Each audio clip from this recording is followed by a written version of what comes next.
High, এটা হলো কালী পুজোর দিনের ব্লগ। তো এই বছর প্রথমবার আমি উপোস করেছিলাম সারাদিন। তো বিকালবেলা প্রদীপগুলো রেডি করে নিয়ে আমি নিজেও একটু রেডি হয়ে কয়েকটা ফটো তুলে নিলাম।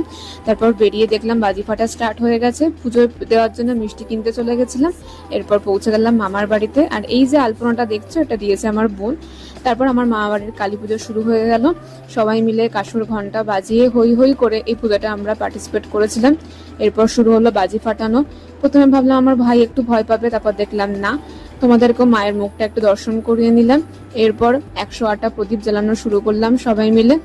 তারপর অঞ্জলিও শুরু হয়ে গেল। আমার দিদা এখানে একটা ফুলঝুরি ধরিয়েছে। এরপর সবাই মিলে রং মশাল ফাটিয়ে নিচে এসে প্রসাদ খেয়ে আমি উপোস ভাঙলাম। তারপর চলে গেছিলাম সবাই মিলে আশেপাশের কটা ঠাকুর দেখতে। আর এই লাইটিংটা দেখতে না আমার দারুণ লাগে। রাত্রিবেলা এসে লুচি আলুর দম খেয়ে তারপর টুকটুক করে বাড়ির দিকে পা বাড়ালাম। আর এই ছিল সেদিনকে আমার ফুল লুক। কেমন লাগলো সবাই জানিও।